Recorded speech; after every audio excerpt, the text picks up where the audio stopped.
Hola, hola, muy buenas tardes, queridos hermanos de la Iglesia de Dios, el Buen Samaritano. Y bueno, también aquellos que nos siguen a través de las redes sociales, a través de Face y a través del YouTube, donde estamos, ¿no es cierto?, estudiando la epístola a los Hebreos. Hoy nos corresponde la clase número 13 y la lección número 5. Pero antes que todo, ¿no es cierto?, siempre es bueno orar. Padre, en esta tarde te damos gracias por tu amor, por tu fidelidad. Gracias porque siempre tú estás con cada uno de nosotros. Y como hemos visto en esta hermosa carta, tú eres, Señor, superior a todos los ritos, a todas las columnas, a todas, Señor amado, quizás las estrellas que tenía el pueblo judío. Gracias porque eres superior a los ángeles, porque eres superior a Moisés, a la ley, porque eres superior al sacerdocio, Señor, y en este enamoramiento de nuestro Señor Jesucristo queremos seguir. Gracias por esta tarde, gracias por este tiempo. Estamos delante de ti y te bendecimos en el nombre de Jesús. Amén y amén. Bueno, queridos hermanos, en esta hora, ¿no es cierto? Estamos en la lección, como decía, número 5 de esta clase número 13, pero estamos, ¿no es cierto?, avanzando poco a poco para ir, entre comillas, sustentando nuestras vidas y nuestros corazones a través de la palabra del Señor. Es por eso que hoy, ¿no es cierto?, vamos a seguir avanzando, ¿no es cierto?, en este hermoso material. Pero antes que todo, recordarles, ¿no es cierto?, la tarea. La semana pasada no pudimos realizar el estudio, ¿no es cierto?, por, ¿no es cierto?, lo que le sucedió a nuestro hermano Nicolás y a nuestra hermana Evelyn, donde ellos vivían, ¿no es cierto?, la casa se quemó y, bueno, lamentablemente hubieron pérdidas, podríamos decir, casi totales, ¿no es cierto?, de lo que es material, pero gracias a Dios no hubo pérdidas, ¿no es cierto?, de vidas y eso es lo más radical y pensamos con todo nuestro corazón de que Dios va, ¿no es cierto?, a restituir, ¿verdad?, de una manera abundante la vida de ellos. También nuestra hermana Evelyn a punto ya, ¿no es cierto?, de tener su pequeño Luciano. Así que esperamos en el Señor que Él pueda, ¿no es cierto?, manifestarse de una manera maravillosa como Él solo lo puede hacer. Así que le invito en esta hora, queridos hermanos, queridos amigos, para que podamos juntos, ¿no es cierto?, comenzar también este estudio, ya, ¿no es cierto?, la clase número 5. Dice Hebreos 4:16, acerquémonos pues confiadamente al trono de la gracia para alcanzar misericordia y hallar gracia para el oportuno socorro. Ya, qué palabra tan alentadora, qué palabra tan maravillosa, ¿no es cierto?, que nos permite, ¿no es cierto?, que podemos ir a la presencia del Señor y no con temor, no con miedo, no con pavor, no porque hay un juicio o porque puede venir algún tipo de castigo, sino que dice que podemos acercarnos a Él confiadamente, como un padre, ¿no es cierto?, espera a su hijo y su hijo corre a los brazos del padre en un momento de angustia, de tristeza, de amargura o de miedo, ya de alguna inseguridad.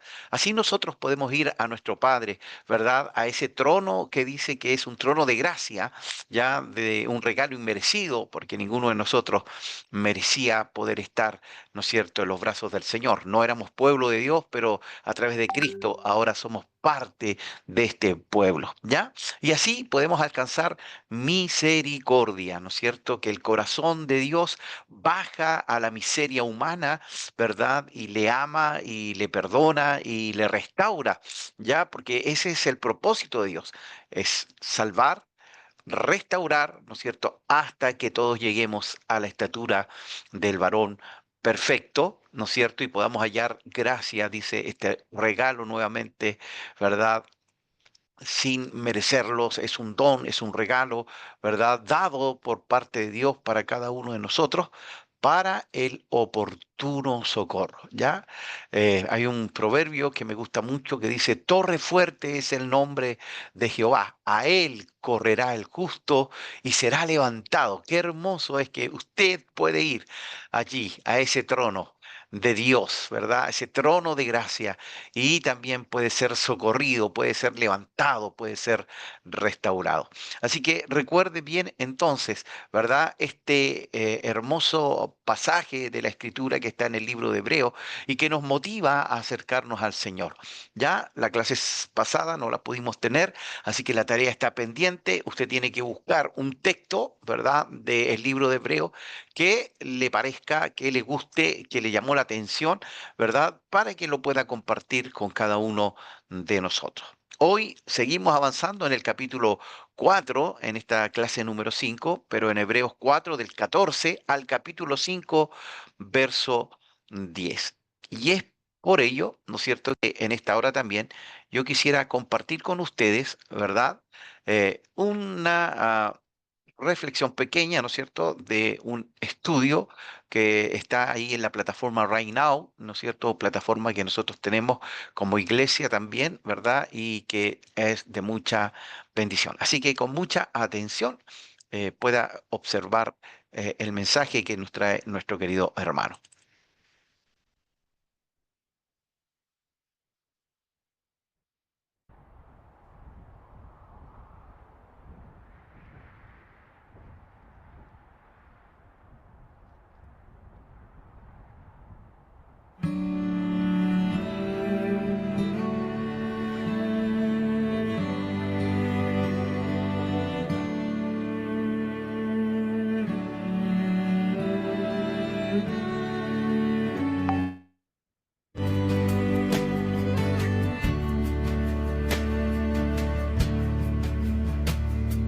Veíamos que Jesús era superior a cualquier espiritualidad, incluida la judía, con Moisés y la ley. Él es el cumplimiento de todo lo anterior. Pero ahora, Hebreos nos quiere llevar más allá, y es algo que los oyentes de este predicador no se esperaban. En esta lección nos acercaremos a la sección central que va del capítulo 5 al 8, y el autor nos declarará el punto principal de toda la carta. Será un giro inesperado y sorprendente, algo único, innovador, pero que siempre había estado presente. Jesús es el sumo sacerdote. ¿Qué significa que Jesús sea sumo sacerdote? ¿Cómo puede serlo? ¿Qué implicaciones tiene para mí, para mi camino de fe? Porque hemos llegado al núcleo de la epístola a los Hebreos, al lugar donde el autor nos quería llevar, a la cumbre, después de un camino lleno de detalles para ver todo el panorama. Un lugar con pasajes y paisajes complejos, pero fundamentales para comprender quién es Cristo, qué es el cristianismo y cómo Jesús es más que la religión, que cualquier sacerdote, cualquier gurú o creencia, cualquier puente que queramos construir hacia la divinidad. En el capítulo 5 nos enseña que uno no puede ser sacerdote por voluntad propia, es una vocación, un llamado. Lo que te da la autoridad es quién te llama. Y de nuevo, inspirado en los Salmos, Jesús se nos presenta como elegido directamente por Dios. Tú eres mi hijo, yo te he engendrado hoy. Él fue elegido, amado desde la eternidad, sin nada que demostrar para ganarse el honor de ser el hijo amado, el protagonista de la historia. Pero siendo hijo, en esta vida terrena aprendió. Y, un momento, ¿puede Dios aprender algo? El audaz autor de Hebreos nos dice que sí. Dios en Jesús, a través del sufrimiento, aprendió la obediencia. Y aquí deberíamos ser conscientes de que entramos en un lugar sagrado y guardar silencio, porque observaremos la gloria de Dios. Dios no nos pide nada que Él no haya hecho antes por nosotros, porque por su obediencia, por demostrar que Jesús, siendo Dios, fue capaz de obedecer, vino a ser autor de eterna salvación. ¿Para quiénes? Para los que lo oyen y lo siguen, para todos los que le obedecen. Por eso Dios lo declaró sumo sacerdote, según el orden de Melquisedec. Ser como Jesús, seguir a Jesús, es obedecer.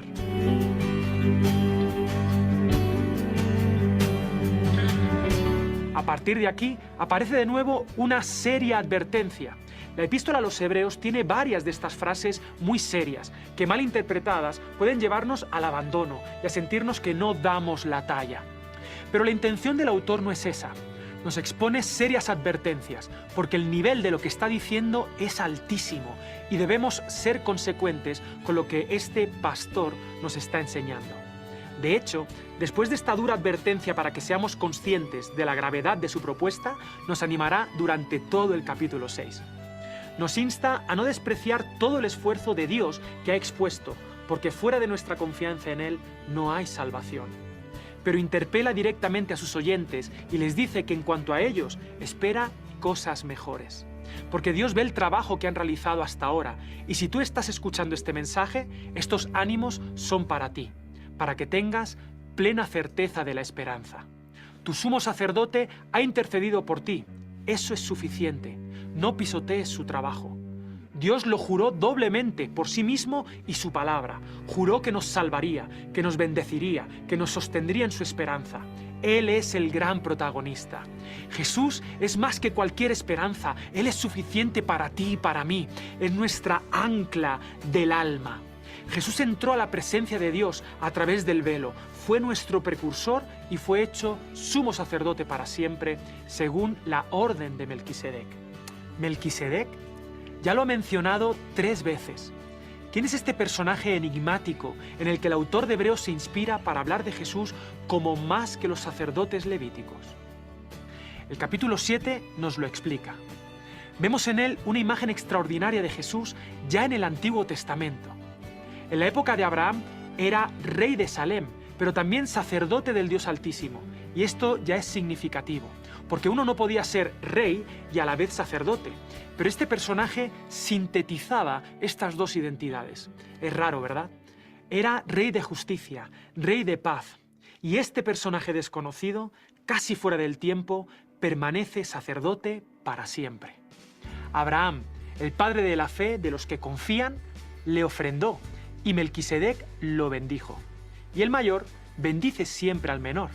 En un sentido, Melquisedec bendijo también incluso a los levitas, descendientes de Abraham, porque este sacerdocio es superior al levítico. Incluso en el Génesis se nos narra que le dio pan y vino. Es curioso. El autor de esta carta argumentará que el sacerdocio de los levitas no es el sacerdocio perfecto, terminado, porque si no, no haría falta un sacerdocio según el orden de Melquisedec, y aquí se enfoca directamente en Jesús, que no era de la tribu de Leví, sino de la tribu de Judá, la tribu de los reyes, y su sacerdocio no es conforme a la ley humana, sino divina, según el orden de Melquisedec. Y este atrevido predicador no deja de sorprendernos y lanza una verdad teológica que detona todo lo que creíamos saber del Antiguo Testamento. Si él no lo hubiera dicho, hoy nadie se atrevería a decirlo. Que la ley nada perfeccionó, que es ineficaz, débil, que sin Jesús nada tiene sentido, que Él es el representante de un mejor pacto. Por lo tanto, el anterior era incompleto y apuntaba a Él. Que los sacerdotes levíticos se morían y había que sustituirlos, pero el sacerdocio de Jesús es inamovible. Por eso puede salvarnos siempre, porque Él vive para siempre, intercede para siempre. Y este intermediario nos conviene, es santo, perfecto, inocente, sin pecado, más arriba que los cielos, pero a nuestro lado. ¿Y su sacrificio? Él mismo fue el sacrificio que ofreció, porque la ley es débil, no mejora nada las cosas, pero la palabra de Dios, superior a la ley, nos mostró lo único que necesitábamos, al Hijo, a Jesús. Y por fin llegamos a la cúspide de toda la carta, al principio del capítulo 8. El predicador se detiene, nos mira fijamente, después de todo este viaje por las páginas de la Torá y los Salmos, y nos dice: ahora bien, el punto principal de lo que venimos diciendo es que tenemos tal sumo sacerdote, el cual se sentó a la diestra del trono de la majestad en los cielos. Estamos en terreno sagrado. Él es el Rey, Él es el sumo sacerdote, Él es el sacrificio. Él es lo único que nos convenía. Todas las páginas de la historia anteriores apuntaban hacia Él. El predicador nos hace volver a mirar a Jesús y nos interpela. Nunca olvides que Jesús es más que todo lo que creías saber sobre Dios.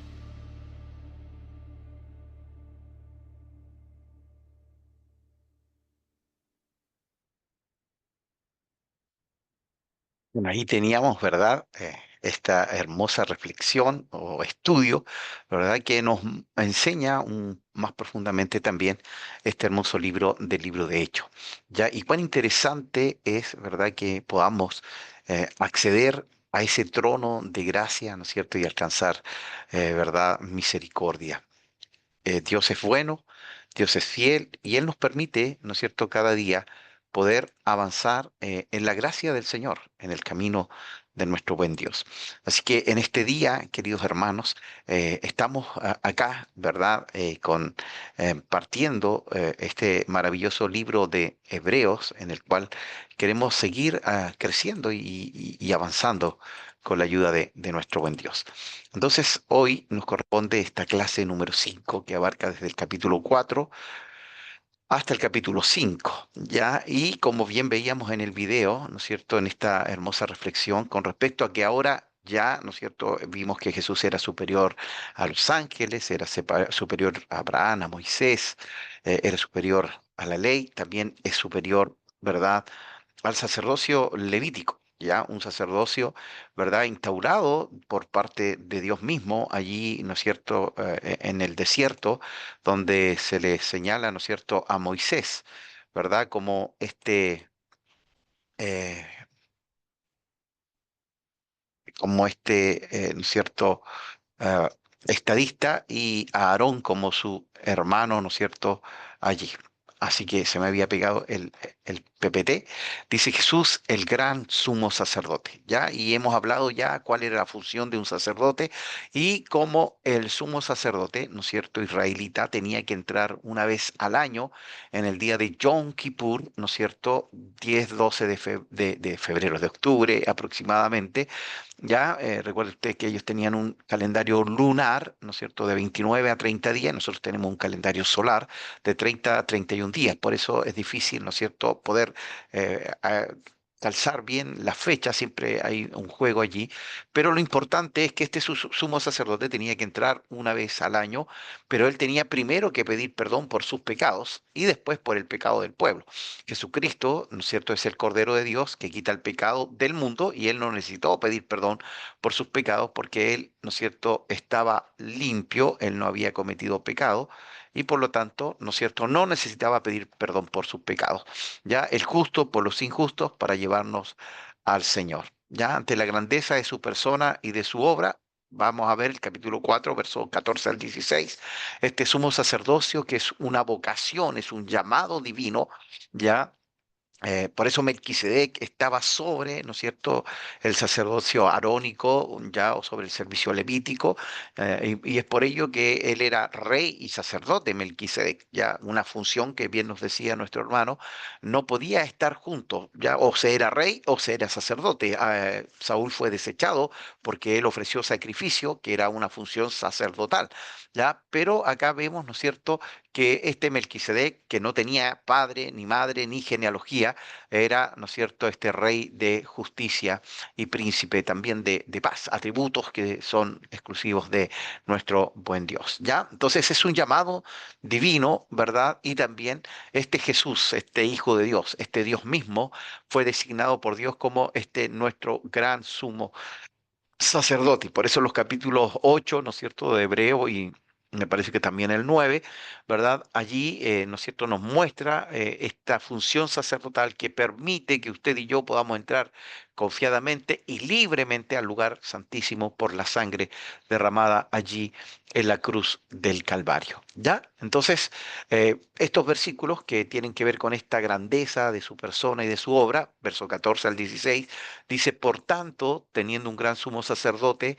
que traspasó los cielos, Jesús, el Hijo de Dios, retengamos nuestra profesión, porque no tenemos un sumo sacerdote que no pueda compadecerse, ¿verdad?, de nuestras debilidades, sino uno que fue tentado en todo, según nuestra semejanza, pero sin pecado. Para ser un sacerdote, tuvo que hacerse hombre. Porque como Dios no nos hubiese servido, ¿no es cierto?, para compadecerse, porque Dios no peca, Dios es infalible, ¿verdad? Dios no se enferma, pero Él se hizo hombre, 100% Dios y 100% hombre. Esto los teólogos le llaman la unión hipostática, ¿verdad? Donde están las dos naturalezas, la humana, ¿no es cierto?, a través de María, su madre, y la divina a través de el Espíritu Santo, ¿no es cierto?, su Padre.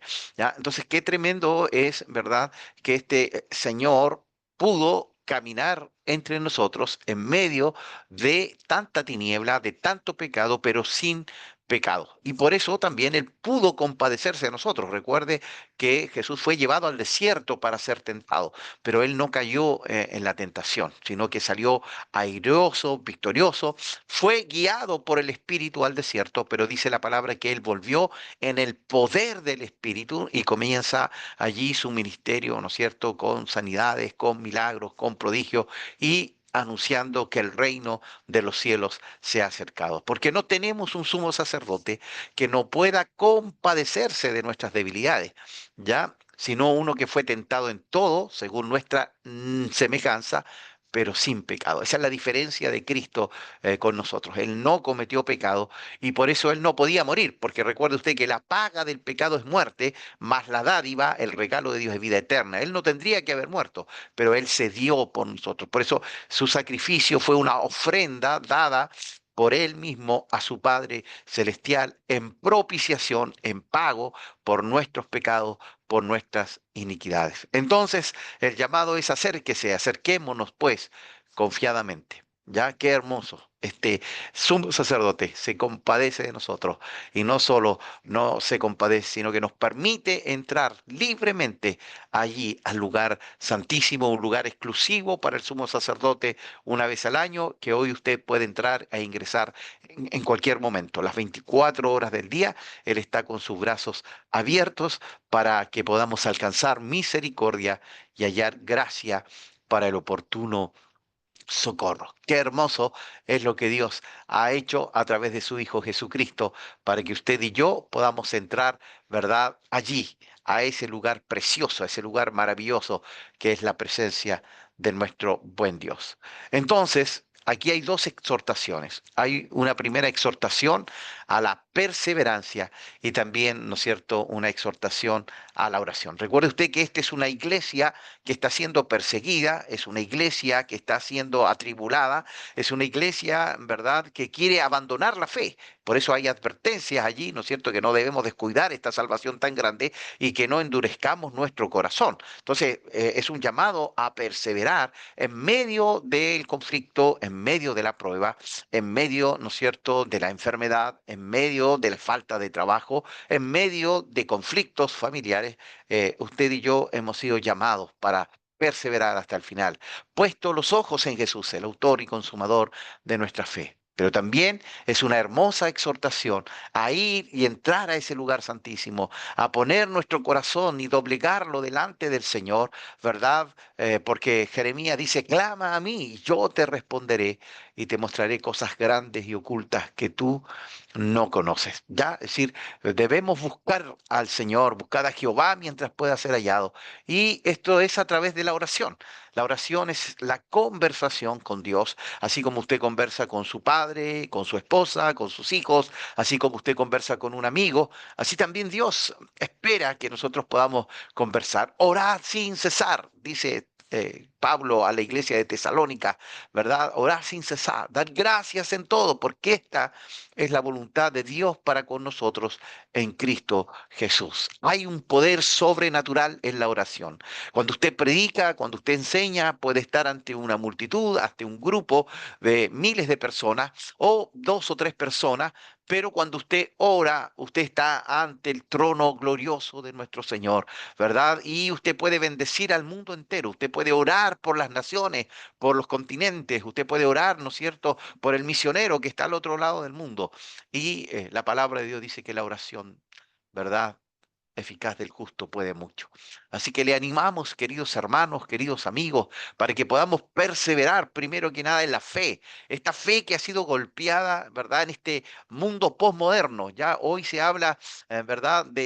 Se habló en algún momento de la modernidad que decía, ¿no es cierto?, que no podíamos creer en Dios porque la modernidad tenía mucho de intelectualismo, ¿verdad? Y todo lo que se veía, todo lo que se escuchaba, todo lo que se tocaba se podía creer y no se podía creer en un Dios que no se podía ver, que no se podía, ¿no es cierto?, tocar. Pero después viene la posmodernidad, ¿no es cierto?, que se fue al otro extremo, donde volteó o quebró todos los argumentos, ¿no es cierto?, del modernismo, ¿verdad? Todos los discursos del modernismo, ¿verdad? De todos los absolutos y se fue a un relativismo. Todo es relativo, ¿verdad?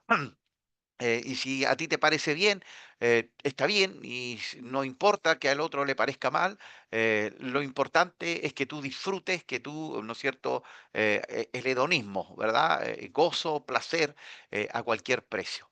¿Ya? Y tampoco está bien, ese posmodernismo, ¿no es cierto?, quiso destruir, ¿no es cierto?, los absolutos de Dios. Dios es absoluto, Dios es Dios, ¿verdad? Él dice blanco y negro, no hay términos medios, ¿verdad? Y por eso es tan importante, ¿verdad?, que nosotros también podamos perseverar en medio, y ya el posmodernismo, dicen algunos expertos sociólogos, ¿no es cierto?, ya pasó, sino que ahora ya estamos en un posmodernismo líquido, es decir, si había tanta relatividad en el posmodernismo, imagínense en este modernismo líquido, es decir, todo es más, ¿verdad?, disuelto, todo es más simple, todo es más sencillo, no hay creencias absolutas, usted puede creer y pensar lo que usted quiera, por eso está ahí la ideología de género, y no solo de género, sino que también usted puede creerse un perro, un gato, una vaca, y a usted le tienen que respetar, ¿ya? Entonces pasamos, y por eso el libro de Romanos, capítulo 1, que dice que Dios entregó a la humanidad por debido a su pecado, ¿no es cierto?,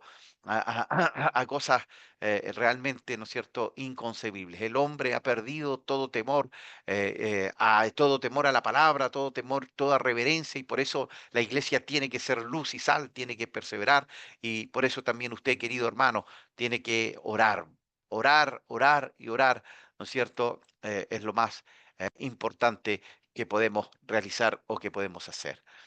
Por eso le animamos, queridos hermanos, queridos amigos, para poder seguir estudiando la palabra del Señor. Y bueno, quisiera también en este momento, ¿verdad?, compartirles a ustedes otro videíto, ¿verdad?, con el cual vamos a estar terminando la clase de hoy.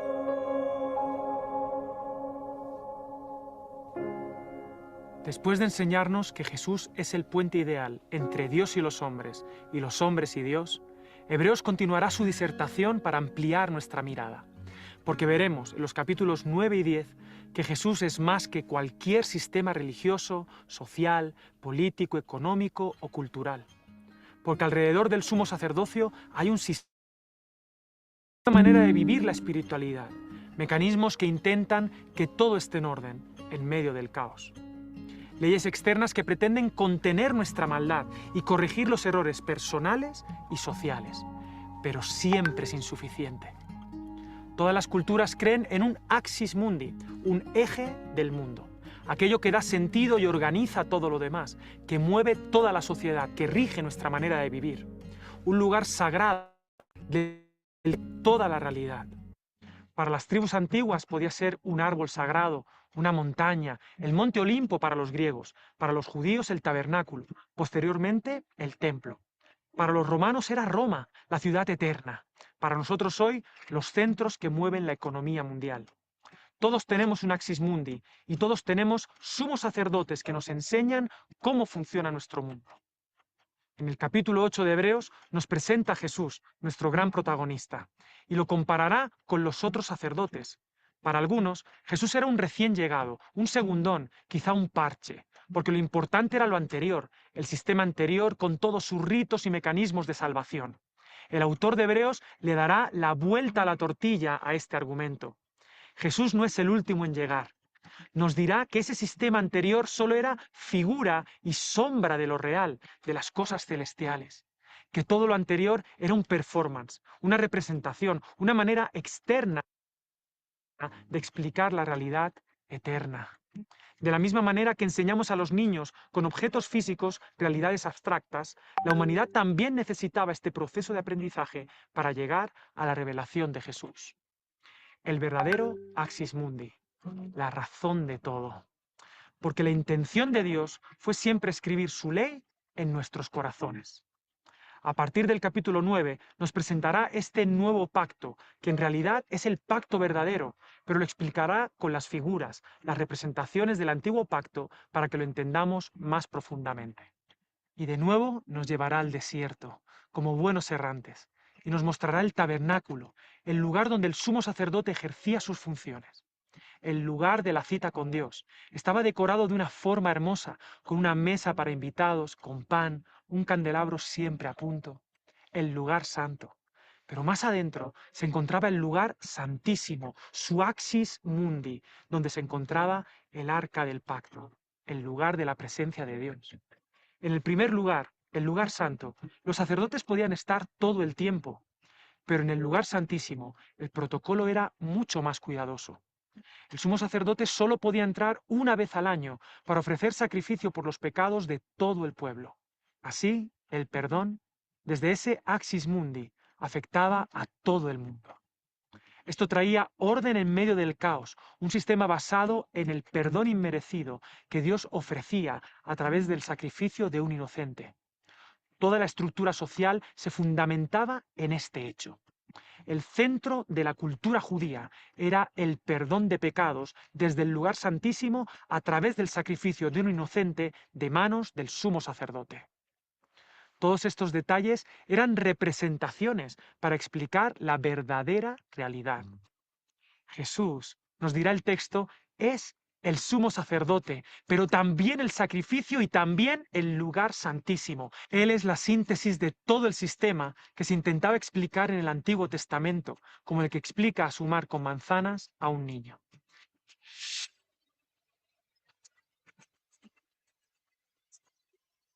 Jesús es el lugar de encuentro con Dios.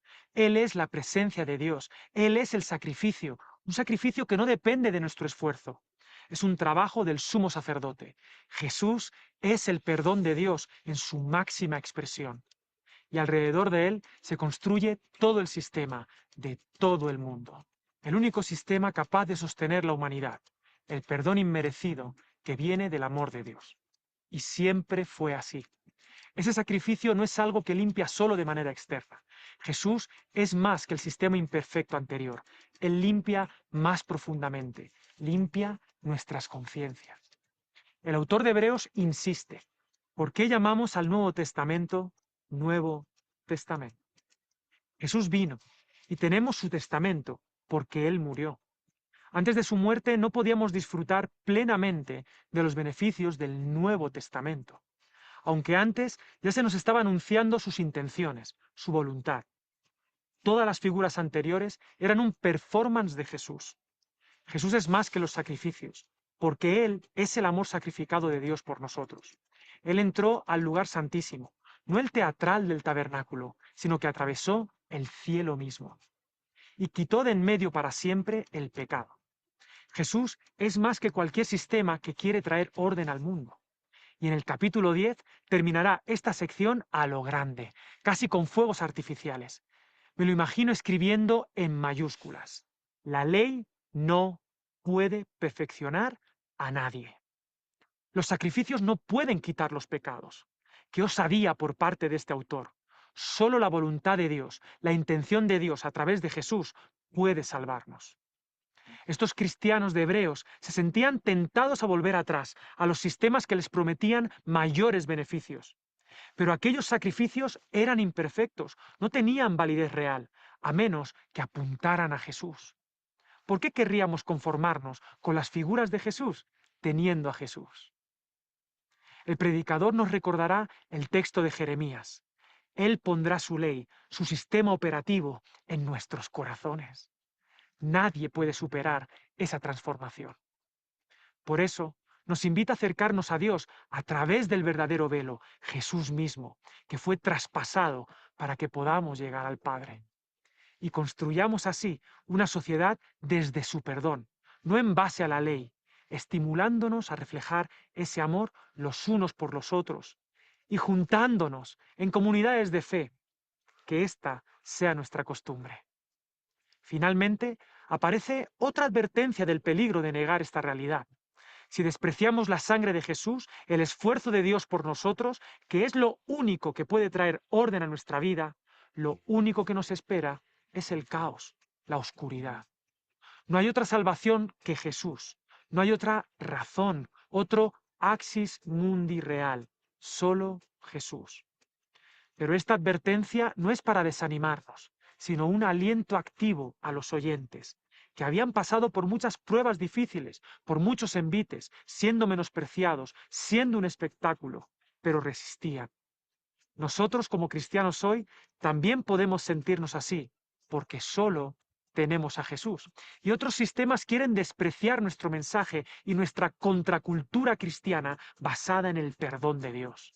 Por eso, la carta nos anima a seguir confiando, a tener paciencia, porque nuestra herencia es mejor, nuestro testamento es mejor.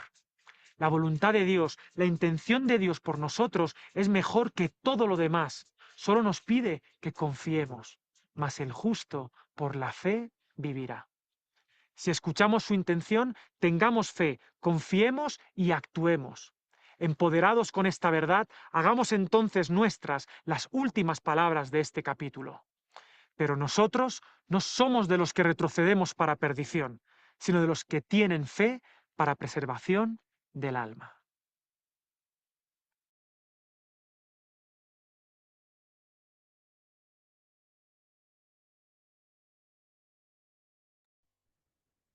Hermosa reflexión y hermoso también el último versículo, ¿verdad? Nosotros no somos de los que retrocedemos. Por eso tenemos que perseverar, como lo veíamos al principio, y orar.